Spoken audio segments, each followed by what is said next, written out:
Have you ever experienced having thoughts you don't want and they make you feel bad when they come to your mind? If yes, this video is for you. Just like the heart beats and the lungs breathe, the mind thinks. That's why we always have thoughts. It's impossible to have a blank mind unless we are already dead. However, unfortunately, it's common for us to have thoughts that are not friendly to us and that makes us suffer. Thoughts like, I'm not gonna be able to handle this, I'm not good enough, I'm stupid, I'm fat, nobody loves me, that person hates me, everyone is against me, and more. Undoubtedly, one of the things we should learn from childhood is to relate to our minds, since our mind talks all the time, and many times we believe what it tells us. But sadly, we are hardly ever taught. That's why today I want to talk to you about a strategy to learn to relate to our mind.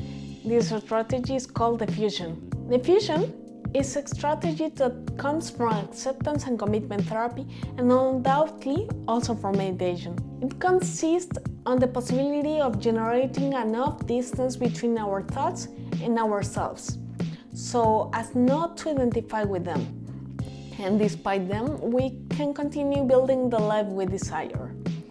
Defusion is a way to relate to our thoughts where instead of engaging with them, we observe them. To put it in other words, imagine that you are the bright blue sky and thoughts are the clouds. There are many clouds, but these are not the sky. They are part of the sky. An example I love about Defusion is in Pixar's Inside Out movie. Did you see it? In it, we can see emotions as an external physical agent, not as the person itself.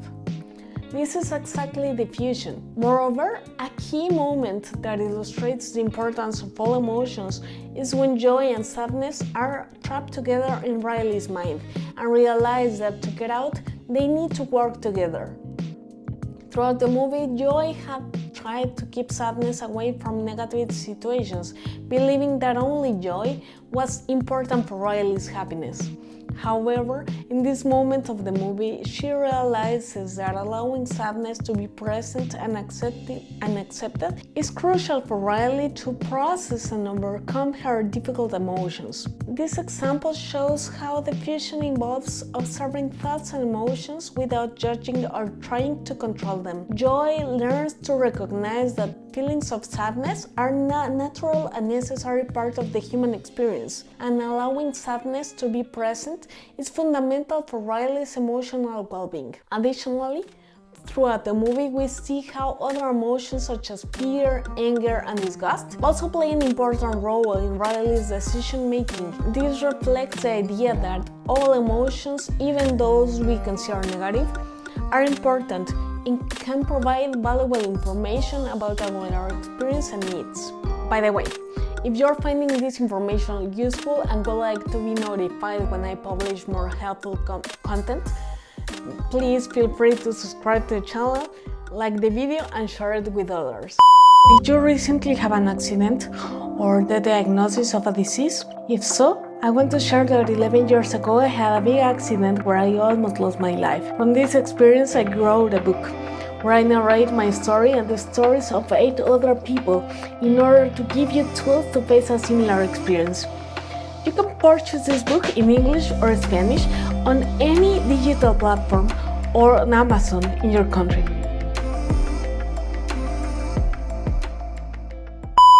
And going back a bit to the tougher stuff.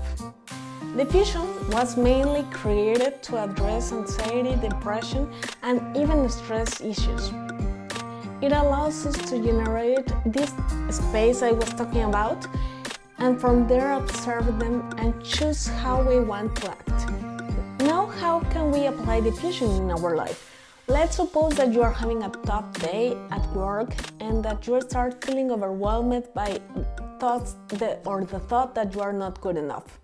Then, just for the sake of experimentation, because what can you lose if you are applying this activity? You can start telling yourself, I'm noticing the thought that I am not good enough. You can repeat this a couple of times and then go a bit deeper and say, I'm noticing that I am having the thought that I am not good enough. And deeper, and say, I notice I am just having another thought about not being good enough. And even deeper, I notice that I am judging myself. Another diffusion exercise is to simply repeat your thought in a slow motion. For example,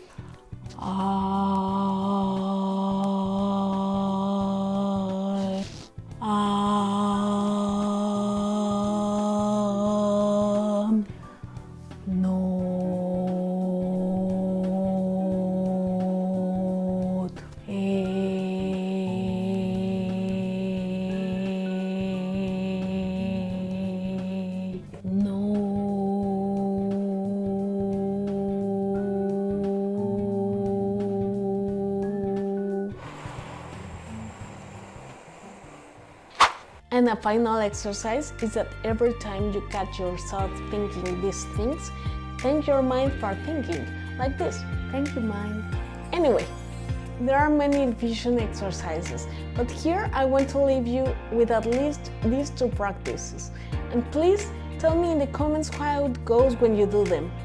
Remember, you are the sky and not the clouds.